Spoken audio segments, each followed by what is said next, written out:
Okay, thanks, Marshall. Can you guys see my screen? Yep. Yep. Okay, so good afternoon. Welcome to the CALPAD's post redesign office hours.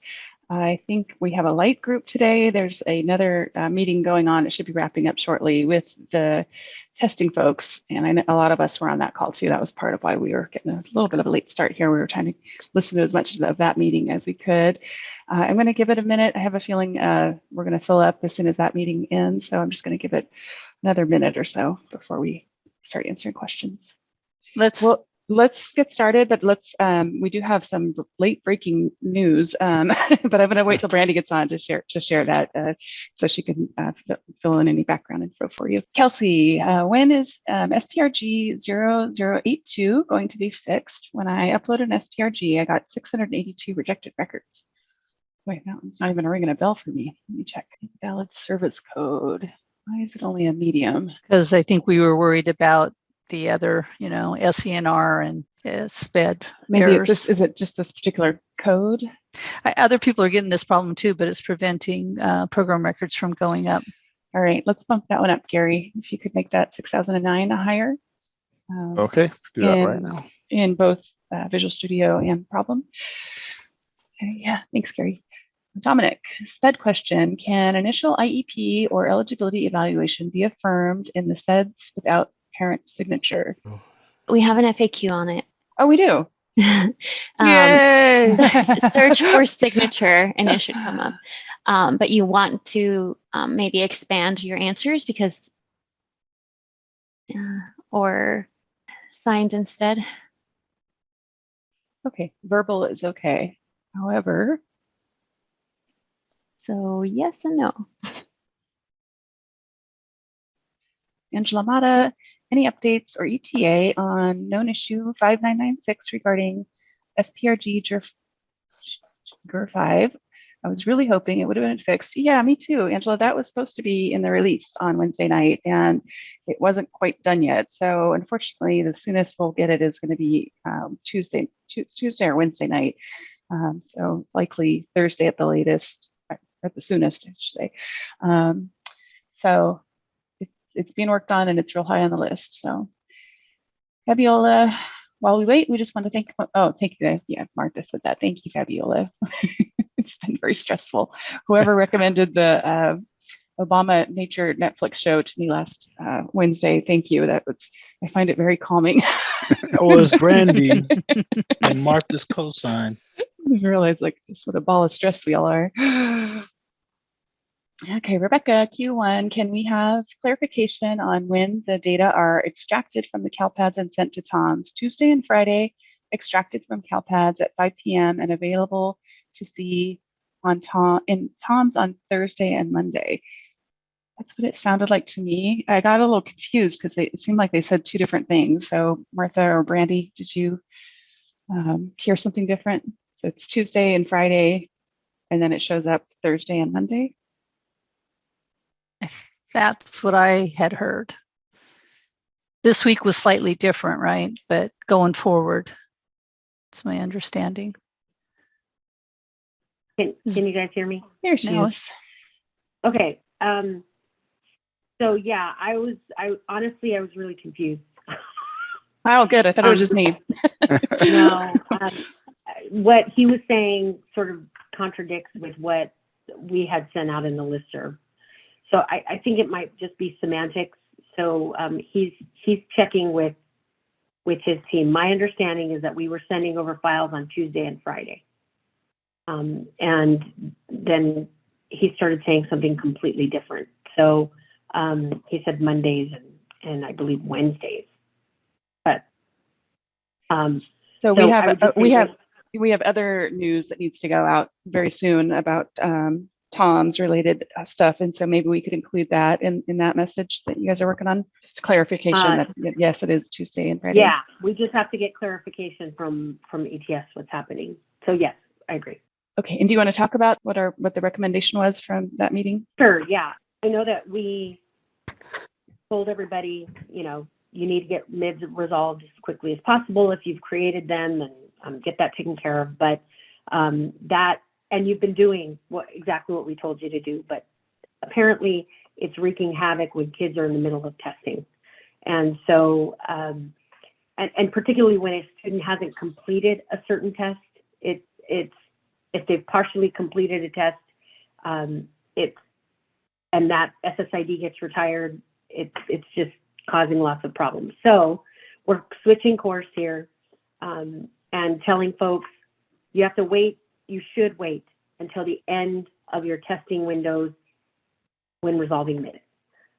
So what it's gonna look like, consequently, and some of your testing coordinators are gonna really be uncomfortable about this, is that there's kids, it's gonna look like there's kids that haven't been tested because one student has been issued 2 different SSIDs. And so they are aware of that. And, you know, obviously they don't want to ding you for not testing a kid who actually already has been tested. So they will be having future discussions about that. But for the time being, avoid merging MIDs until students are done testing. And so a communication is going to come out from CDE. I'd like to put something up on the CalPAD's homepage as well. So we just blast it everywhere, right? Okay, Diana, I am getting SPED539. Special ed meeting date cannot exist between the dates of another SPED record when trying to post in CalPAD's an adopted SPED record. Is there a workaround? I don't know if we have a bug on that. Yeah, I saw it this morning. There it is.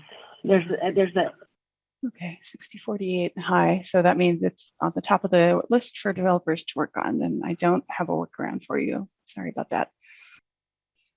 But I'm sorry, going back to that SPED 539, there's times when it is valid, right? Mhm. Yes. And so I think don't automatically assume that it's, you know, invalid, but it is causing a rejection. So you should look at the record to see, you know, are you violating the rule? Can it be fixed? Or there's nothing wrong with your record. You just have to wait for us to fix it. And if you're not sure, Diana, you can put in a ticket and say, ask for level 2 to analyze it for you to make sure that you're part of the bug or not. With a job ID, please. Oh, yes. Critical these days. Yes, very critical. Hello, any updates with GERR005 from Elitania? I think we talked about that at the top of the call. We thought we had a fix coming in last week or this week. Unfortunately, it didn't make it. So I'm hopeful for the Wednesday release. Javier, I uploaded an SENR file on 5.2 and is still in posting status. I decided to upload a second SENR on 5.5, which posted within a few hours. Should I be concerned about this file still posting? Good timing, Javier.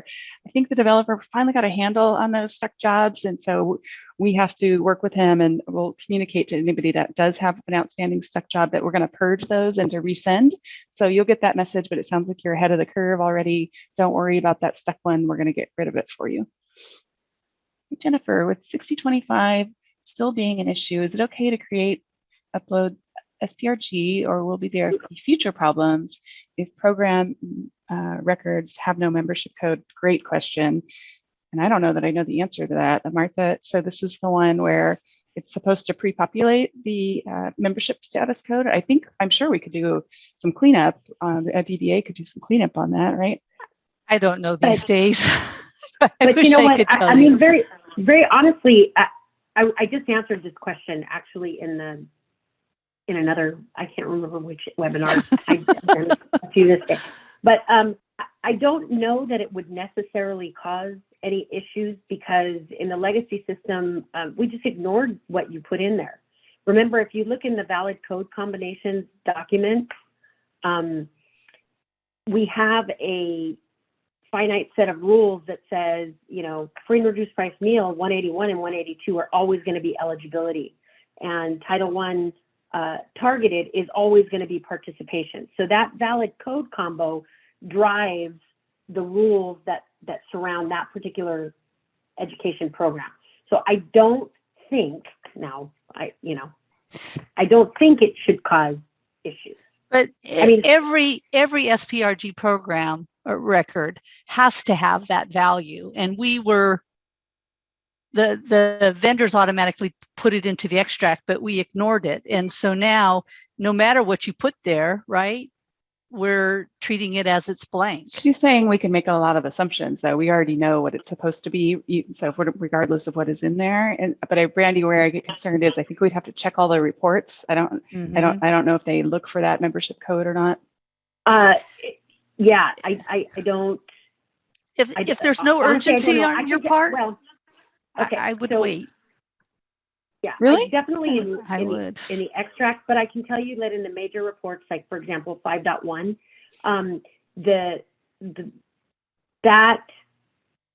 it's not a category that's on there. It's not. It could potentially be in the student list, but it's not even clear to me that we would utilize the data that the LEA would have sent up, right? Because we already have a predefined. So for example, if the LEA sent up a 181 free mail record with a membership category of participating, for example, that participating category is really sort of irrelevant to CALPAD.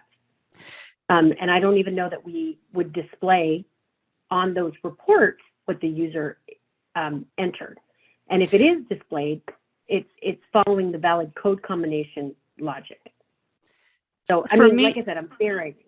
Yeah, for me, if you follow all that, makes all good sense. But these days in CALPADs, just weird stuff is happening. And so it's like, if you don't need to have that data in there just now, then wait. Because I can't guarantee that it won't have downstream impacts. We don't know, And in terms of kids that need to get tested, is 504 the only program code that testing is dependent on? So that would be an exception to that rule, Martha. Yep, that is true. Okay, Wendy, will it cause any problems if our juvenile court school did not use the T168 exit code this school year? No. This is another option. Okay, Q1 from Judy. Are PST files able to be posted to CALPADs at the moment, or are those also impacted by the redesign? Is that post-secondary status? PST, yes. You can post those now. There shouldn't be a problem, although I haven't seen that many sending them up, so I don't know if there's any bugs that are yet to be uncovered.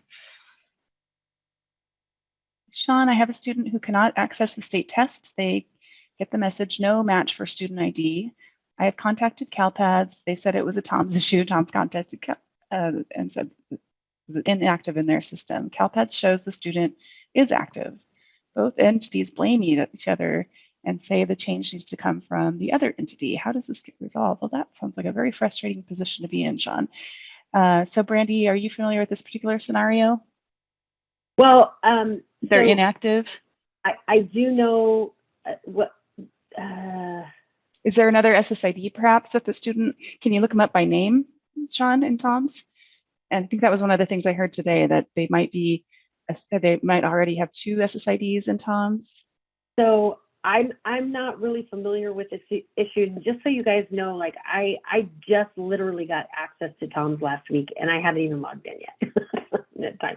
So I couldn't tell you about this particular situation unless we actually looked at the specific SSID. So I would just say, send in a ticket. You can put my name on it. Okay, so Sean, ask for Brandi in the title or in the body of the text, and we'll make sure it gets up to her. And Brandi, we've got a lot of those tickets today, and we've just been sending them up to Ananya. Is that right? Yeah, I'll work with her directly. Okay, I think she's probably a little bit overwhelmed, so I was hoping you guys had somebody, I know. like the rest of us, but I was just hoping you had somebody else that could help her, because there's not much we can do on the service desk for Tom's issues. Kara, for infants with IFSPs who have summer birthdays and will be having their initial IEP before the end of the school year, what date is used as the special education initial entry start date? Date of IEP now, or date when the services begin? Okay. So you have summer birthdays. You're going to be having your initial IEP before the end of the school year. So if they're already on an IFSP, the initial entry date is the date that their IFSP started. So it doesn't restart, Kara. So if they've already been on an IFSP, it's the initial entry date is the IFSP initial entry date. Okay, thank you, Brandi. Sean, when trying to create SSIDs for students pre-registered for next school year, they keep getting rejected. Is there a date when the system will allow that? And I haven't seen that they've been rejected. They just sort of get absorbed by CALPADs, and then you're not able to look them up. That's the symptom I've been seeing. And Sean, if you could clarify that in the chat, if that's when you go to look up the SSID, it says it doesn't exist, if that's what you mean. So that one also is at the top of our list. It's creating an SENR record when you pre-enroll for 2022, 2023, but it's not creating a SIMP record. And so when you go to find them in online maintenance, it seems like they're not there. I did find a little workaround for that, though. If you are confident with your SSID that you have, create an SINF record out of your SAS for that student and post that, and then everything is cleared up. You're able to look the student up again. Okay, Letitia, my SENR file has been stuck at staging since 4/19. Yikes.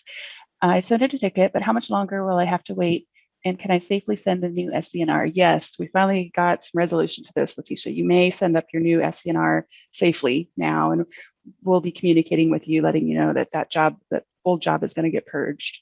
So performance is better, but they don't know what to do with those old jobs. So they're just asking you to start fresh.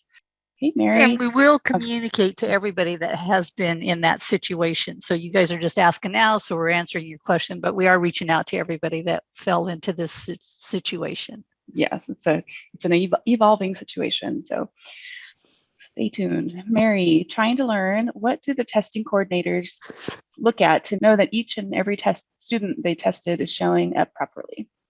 Isn't there a list somewhere in Tom's? Well, right. So there are eligibility lists, I know, for the summative and the initial that say these are the kids that you're supposed to test.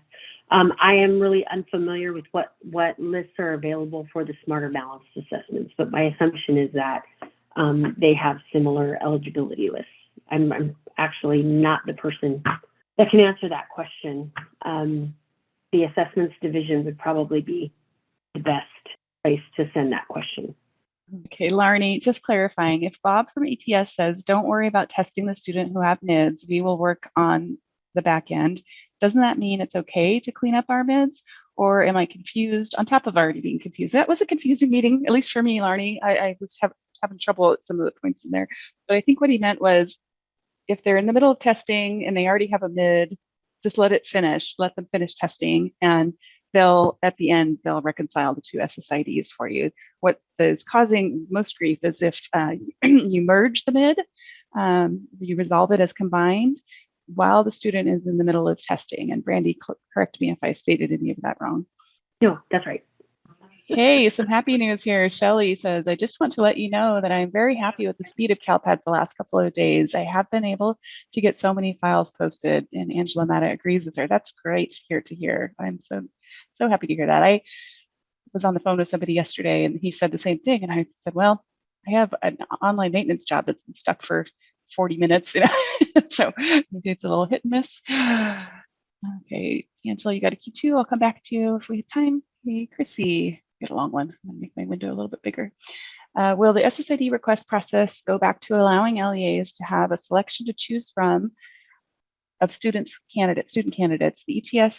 In the ETS Zoom I was just on, I thought I heard Brandi say that it wasn't ready to launch at the time of the redesign, but that is what is being worked on. That is the first I've heard of it, so I wanted to confirm. Thanks. /221, the very bottom.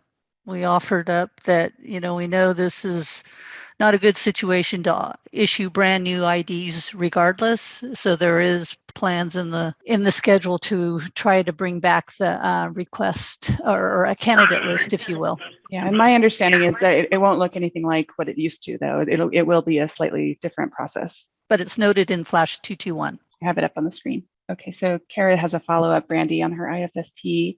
It's from a regional center, not considered a special ed initial entry start date. Last year in the spring, the guidance was to use the initial IEP date as the entry date.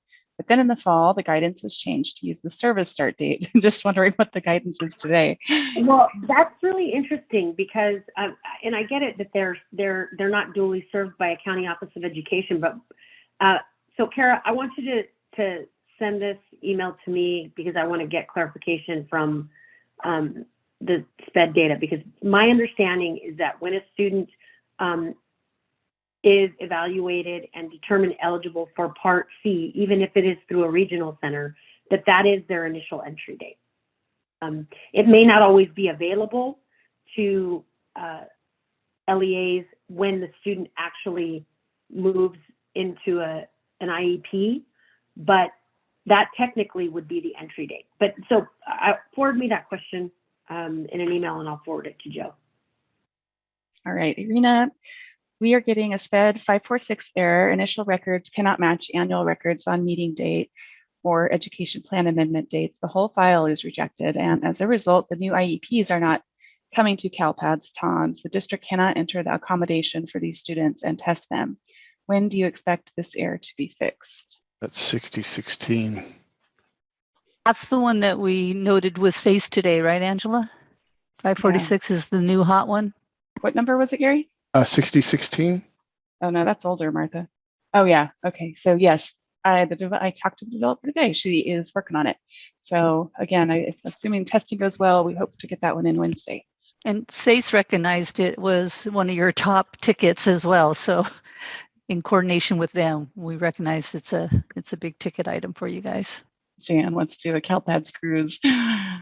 Wendy, Brandi, can the clarification regarding the initial entry date for infants who turn 3 and move on to an IEP be sent to the COEs and not just Kara? I need the same information and assume other COEs will as well.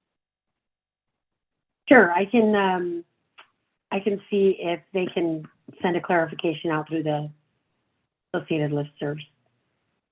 And you know what? It's possible, Kara, that you're right, and I'm wrong because you're SPED, and I'm just I've you're just on Brandi. No, but so it's possible that you're correct and I'm incorrect. So we'll just get the SPED office to weigh in on it. Okay, thanks. And Mary had a clarification about her Tom's question about finding the information. Is she's looking forward about after testing, not before they tested. And Ricky Lynn says that within TOMS on the plan and manage page, there are a variety of reports that can be run to verify the completion status of your students. By the way, Angela and Martha, I just wanted to say that Heather DeFeedy gave you guys huge kudos today at the state SELPA meeting for hosting these Q&As and for being so responsive, you and your team. So she's very, very appreciative. It's nice to hear. There's not a whole lot within our circle of control, so at least talking to you guys is something we can offer. Angela Mata, question 2: should districts with larger SENR files of over 10,000 records still break up their files into 2 separate files? I would say no. I think give it a shot, Angela. And if it gets stuck for some reason, let us know. I think the developer seems to think he has a handle on that, so you should be able to do large files again. Okay, Mary has a Q2. There are a lot of SPRG errors listed. I'm not sure if mine is one for the same reason, GERR005. We make it a practice to import the district certification files into our SIS Aries. These sometimes contain a date like 4/6 when the student didn't enroll until 4/20. Then when I extract my programs from Aries and upload to CALPADS, it includes those 181 records that are rejected because I didn't own the student on that date. This didn't happen in the past, so do I need to change my process, or is CALPADS? I believe you're part of that bug. Analysts said, have any of you dug into that one? If they're eligible, eligible membership status code, and the program start date is before their enrollment date? Yeah, it's happening. I had, although I didn't write it up because there was something else going on where that was a different problem too. But we had to make it the same date, and then it went in and without an error. But that's not the expected behavior. Yeah, eligible should be able to do an earlier date. And so, do you know, Gary, off the top of your head, if that's part of the existing bug? Not off the top of my head. Maybe you could dig while we're chatting here. I'll take a look. And if not, Mary will make sure to add that. What you're describing is not the expected behavior that we should allow that data scenario.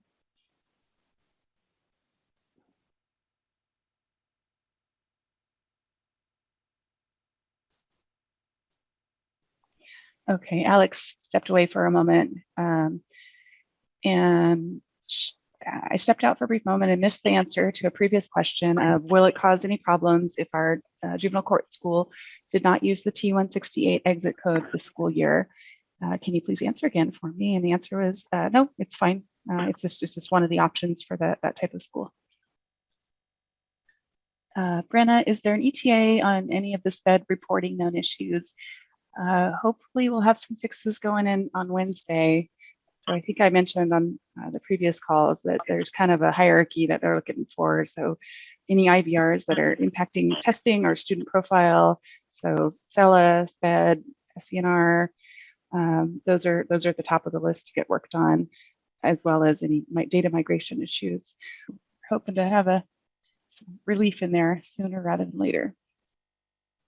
I'm at the bottom of the list. After quarterlies, 5 quarterlies and the ETS meeting and 3 office hours, are you guys had your fill for CALPADs finally? What a week, huh? I can only imagine what's going on locally with you guys having to do testing and keeping track of what's working, what's not working in CALPAD. So we feel for that that pain, frustration. Barbara says, sorry, did you say when the next fixes is due? I think it's Tuesday or Wednesday. I'm not quite sure which day. They're kind of changing processes up a little bit. So I'm not sure which day they're going to pick this coming week, but so either Tuesday night or Wednesday night. Okay, some more questions are coming in. Ren says, we have a student trying to get an SSID for a while without success. Each time we request SSID, system throws probably an error maybe, and SSID belongs to a totally different student. Says primary enrollment cannot overlap an existing. I think I know what that is. So Ren. So do I. Yeah. Oh, you want to take that one, Paul? My cue's No, not at up. all. Okay, Ren, ask for Angela, put in a ticket, and I think I should be able to zero in on that for you pretty quickly if it's what I think it is. It's not a bug. Shayna, any updates on when EOY will open? I have not heard anything other than what that message that went out. We're going to revisit that in a couple of weeks. We have to do some assessment. So that's your update. Check back in a couple of weeks. Stephanie, we have been having quite a few SELA weird records show up. Students that have been EO for 9 years all of a sudden have an EL record that was entered around 1 year after our EO record 9 years ago. And now they are on the list to test. Yeah, well, they shouldn't be on the list to test. Brandi says that on the back end it's fixed. It may not match what's in CALPAD. So there was a problem with migrating ELAS data over to the new production environment. And so it messed up your effective start dates on the ELAS. And so now they're showing as out of order in CALPADs. But Brandi did say on the call with ETS just an hour ago that they should be corrected in TOMS, and if not, to put in a ticket, and they will stop looking at it or start looking into it for you. Is that correct, Brandi? Can you recap that? Yeah, that's correct. I mean, and it was kind of confusing, but that's correct. And where do they put the ticket at? That's a CALPADS question, right? So that we can just have Ananya look at it. Right, or me probably, but and that's fine. But do you want us to start adding you to her tickets too? Yeah, the go TOMS? ahead and okay. Let's do that because she'll probably end up forwarding them to me anyway. I don't know that she's fully aware of the issues with the way the data are displaying. And you know what? If we're being real, if we're being transparent here, folks, the reason the records are all out of sorts is because y'all had really bad data when we first Back in 2015. Yeah, right. So, and that's because students were getting tested multiple times, and students would go from EL to EO, and it was just, but you guys already know that. So can we all just be in the same, we can all feel guilty about that one. Let's just do that. You could probably throw some parents in there too for, filling out their home language survey wrong. Blame it on the parents. That's even better. Erin thinks you're trolling us, Brandi. Lori is asking, and I've seen this question before, so I'd like to address it. I'd like to advocate for SPED-related fatals to be warnings for the LEA approval round, since lots of SPED staff is off for the summer break. I think the first deadline, you don't have LEA or SELPA approval, right? Yeah, correct. Oh, but she's asking LEA approval. You know, we can certainly talk to the SPED staff, but I don't know that it's going to get any traction, but we can try. It produces sometimes bad data on reports, so. See, it's not a good practice. Yeah, Stephanie, I've already forgotten what your question was. Okay, there. Yes, ticket to CalPADs with a sample SSIDs that are not showing their SELA correctly in TOMS, and we will have CDE investigate that for you. Charlene, I got an email from another LEA asking us to delete the EO from 10 years ago. Should we do it? The student also has an IFEP around the same time. Well, first of all, you can't do it. You can't delete any SELAs right now. Second of all, well, I guess if it's probably sorted incorrectly, Charlene, for the other LEA, and so that's why they're asking you that. Once we get that sort problem fixed, it kind of is a moot point. But it's the SELA migration. Once we clean that up, so Charlene, you can tell the other LEA it's not possible. Wait for the fix. And here happened to be all right on that screen. It's 6021 on the known issues list. Okay, Larnie, I'll take your Q2 because I think we're pretty caught up. On the ELA issue, does that affect the extract? Should we hold off on requesting the SELA from CalPADs to import into our SIS, or are we good? I've been telling people, Larnie, no, don't import the SELA ODS extract. I don't have high confidence in it because it's probably going to be picking up it's going to match the sort order on the UI, right? And so you could be grabbing the wrong current SELA. Yeah, Shane, I just got the same problem where you get the 6021. Okay, and Bredo, sorry, my brain stopped working about 4 days ago. Can we start uploading the SPED files to CalPADs again? You can. They're just know that there are a few IVRs outstanding. The big ones, 335 and 334, 333 and 334, were fixed on Wednesday night. So a lot of your SPED records should be able to get in now. Although there's the 546, right? 6016. That's the new one that could prevent records getting in. So give it a go, Anne. Lori's still on the EOY cert error thing for SPED. Correct. You can't approve with fatals.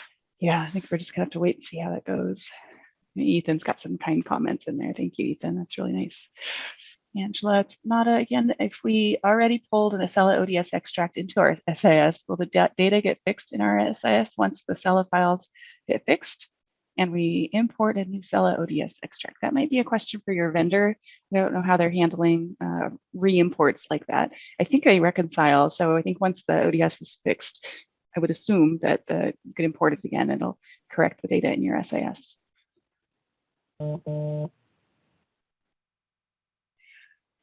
Javier, sorry if you've already answered this question. I received about 1,000 errors, looks like GERR005, from an SPRG upload for programs that had already been closed in previous year. Is this a known issue? I wonder why you're closing that. Why are you sending that back up again? Would be my question. But do you have a known issue on GERR005 for SPRG?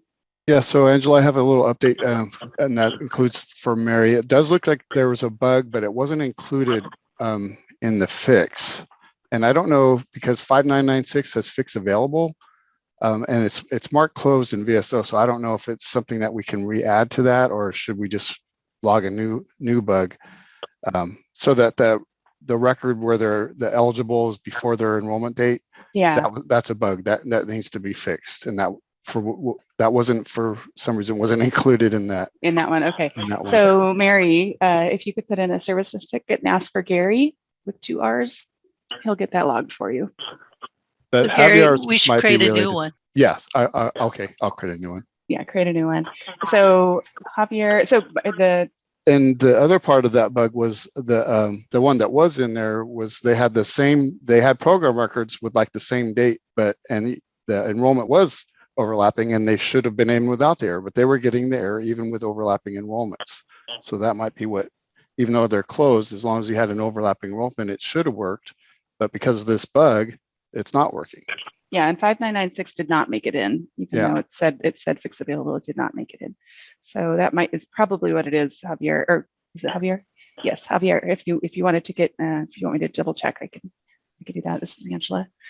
Yes, Charlene, sent back to the developer. For SPED, I just thought there are issues with all the following errors: SPED 539, 546, 538, 435, and 434. Until these are fixed, we cannot get all of our SPED records into CALPADs, but many have gone, and it's a super fast process. Walk the tightrope of not triggering any of those errors. You can get the data in, and it's pretty fast. Just don't trigger any of those errors. So I'm sorry, I laugh. It's all we could do these days. It said, like I said, I could just keep saying they're working on them as fast as they can. Well, didn't we fix two of them? Is it the 434 and 435? Or am I confusing my numbers? 334 and 335. Oh, 33. Okay. But So the 546 is impacting a whole lot of people. Some of them, other ones may not be as common. So at the top of the known issues that is up there today, we have the list of fixes that went in on Wednesday night. This is the one that was impacting almost every SPED record. Okay, Mary is following up on her and Javier's issues. So some of mine may be related to Javier's too. I'll put in a ticket, but Angela asks why Javier is re-uploading. I will say that we have always uploaded a full year file as per ARIE's recommendation, and these would include students. These would be included in such extracts.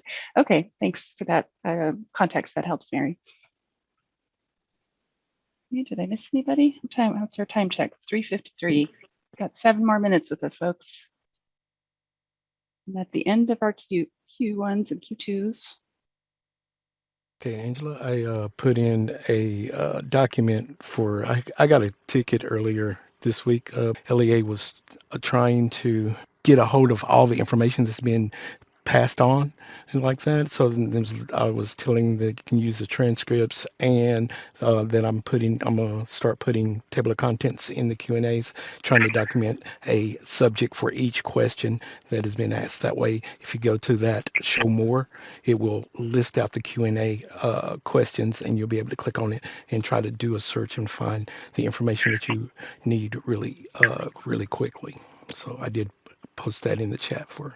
Thank you, Marshall. And we are, if you missed it, the news, we are back to posting the videos. And so last week, even this week is already up. The Wednesday Q&A is posted, as well as all the other Monday, Wednesday, Fridays. What day was it that we had? Probably this one with 260 views. This 427 was when Rodney and Jerry from the CALPAD's leadership team at CDE came. So that the first 15 minutes of that video has them talking about what's going on in the system here. And there is a disclaimer on the videos. Yes. And we only keep 2 weeks. Yes, 2 weeks, and I think we're running on the first 2 weeks for the first video to pop off. So with this video, the first one will not be available. So Angela, could you click on one and show them the table of contents, what Marshall was talking about? 5.4? Yeah, 5.4, yes. So Scroll everything's down. looking backwards. Click on show more. It's underneath the table of contents and on the left-hand side. Yep. Click on show more. So this is parsed out. It's going to be the subject matter of the question, because YouTube will not allow me to go out and really define the question out completely. So if you do a find and try to find something that you're looking for in that video, then it should appear. And also on the right hand side there, Angela, those 3 ellipsis dots, if you click on those, it will open up the transcription. This transcription is not going to be right there. The transcription is not going to be 100% perfect, but it will give you, scroll up beside the video, there it is. It will give you a clue of doing searches there, and when you click on that area that you do find that you want to listen to, it will automatically get you to that part of the video, and you'll be able to listen. In a lot of times, just to speed up, sometimes I'll go in and put the video at 2 or 1.5 speed. You can still comprehend the information, and you can bring the information in quicker that way. That's a quick way of dealing locally with all this information that's being pushed out at you like that. And the document that I did place in there, if you take that, I'm going to try to update that every week and drop it in there.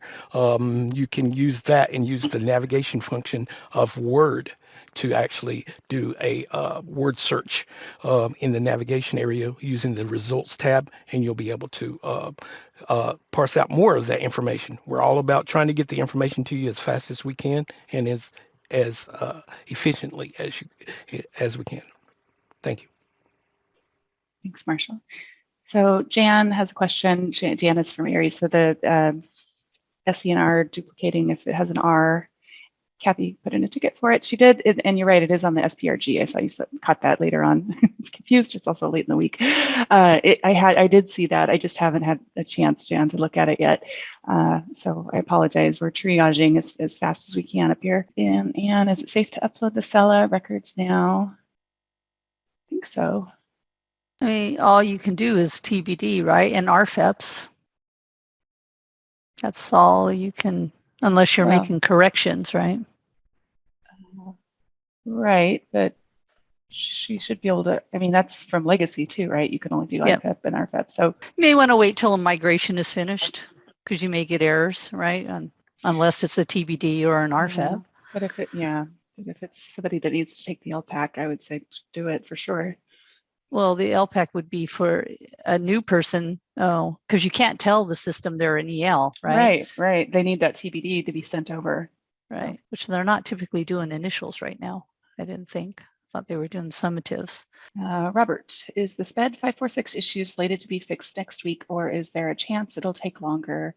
It's impacting testing accommodations, and people keep asking for an ETA. I'm really hopeful, Robert. We'll get that for you on Wednesday. I know the developer is working on it. So as long as she can hand it over to testing in time, we should be able to get it in. And Mary thanks us for the videos and working for her. Yep, trying, Mary. Marshall's getting a lot of kudos. They really like your stuff, Marshall. With that, it's 4 o'clock and there's no more questions. So I'm going to take my exit while I can and run for the hills. Yeah, take some time off. Yeah, you know, we got the weekend. Brandi. She's got her picture up. It's cute. Wait, what? No, Nate did it. Nate did it. Oh. Should have known. What am I not seeing? Look at Nate's picture, Brandi. Look at the view of participants. Yeah, if you stop. Your vacation is well deserved, Brandi. Oh, Really? That's the face you captured, though? Oh no, That's the face you made.